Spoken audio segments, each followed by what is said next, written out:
Hello मेरे प्यारे दोस्तों, आप सभी के लिए लेके आया हूँ मैं एक छोटी सी राजा और रानी की लव स्टोरी कहानी। उससे पहले हम आज के जानेंगे आज के जीवन में कहानी कितनी महत्वपूर्ण है।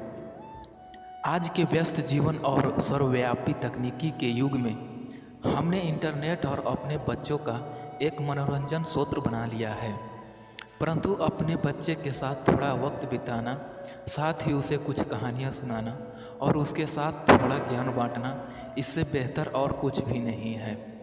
आप अपने बच्चों को ऐसी नैतिक शिक्षा देने वाली कहानियाँ सुना सकते हैं जो आपको मिली शिक्षा के अनुरूप हो।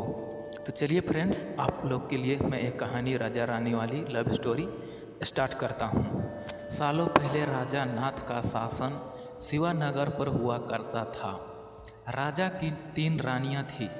राजा अपनी तीनों पत्नियों से सबसे ज़्यादा अपनी पहली पत्नी को प्यार करता था, क्योंकि वह बहुत खूबसूरत थी। उसकी सुंदरता के कारण राजा दूसरी और तीसरी पत्नी पर ध्यान नहीं दे पाता था। वह अपनी दूसरी पत्नी को दोस्त मानता था और तीसरी पत्नी पर बिल्कुल गौर नहीं करता था। इधर राजा की तीसरी पत्नी उसे बेहद प्रेम करती थी, लेकिन राजा को तीसरी रानी का प्यार भी कभी दिखाई नहीं दिया। वो हरदम अपनी पहली पत्नी के साथ व्यस्त रहता था।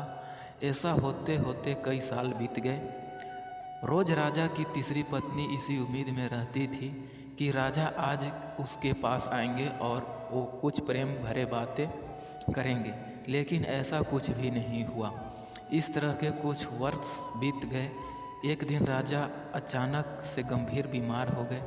उनकी तबीयत देखते ही देखते खराब हो गई और उनके जीवित रहने की उम्मीद कम हो गई। तब राजा अपने पहली पत्नी को बुलावा भेजा। राजा की पहली पत्नी राजा के पास आए तो राजा ने उससे पूछा कि मेरे जीवित रहने की संभावना बहुत कम हो गई है और मैं भगवान के पास अकेले जाना नहीं चाहता हूँ। क्या तुम मेरे साथ चलोगी? राजा की बातें सुनकर रानी उनके साथ जाने से मना कर दिया और कहने लगी कि अभी मेरा जीवन बचा हुआ है और मैं अभी और जीना चाहती हूँ, इसी वजह से मैं आपके साथ नहीं जा सकती। ऐसा कहकर पहली रानी राजा के कमरे से बाहर चली गई। तब राजा दूसरी रानी को बुलाने के लिए कहा। दूसरी रानी को जब पता चला कि राजा अपने अंतिम क्षण में हैं और अपने साथ अपनी पत्नी को लेकर जाना चाहते हैं, तो राजा को पास जाने से ही मना कर देती है।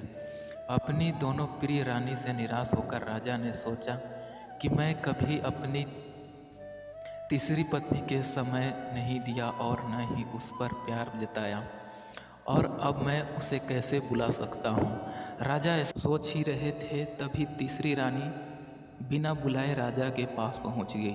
तीसरी रानी राजा को राजा की इच्छा पता होते ही, इसलिए वह सीधे राजा से कहती है, स्वामी मैं आपके साथ चलने के लिए तैयार हूँ। रानी की बात सुनकर राजा को बहुत खुशी हुई, साथ ही उन्हें यह निराशा हुई कि उसने सारी जिंदगी उस रानी से ठीक तरह से प्यार नहीं जताया, लेकिन यही मुझसे सबसे ज़्यादा प्रेम करती है। उसी वक्त राजगुरु एक जाने माने वैद्य को लेकर आते हैं और जो राजा की तबीयत को ठीक कर देता है।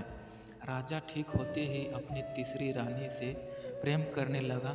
हमेशा अपने करीब राजा ने अपनी तीसरी रानी को ही रखा और दोनों खुशी खुशी राजमहल में जीवन जीने लगे। कहानी से सीख मिलती है कि सुंदरता से प्रेम नहीं करना चाहिए, बल्कि उसके दिल और आचरण से प्यार करना चाहिए। तो कैसे लगी ये कहानी मेरे फ्रेंड्स, आप लोग ज़रूर कमेंट में करिएगा। तब तक के लिए धन्यवाद। मिलते हैं फिर अगले नेक्स्ट कहानी में।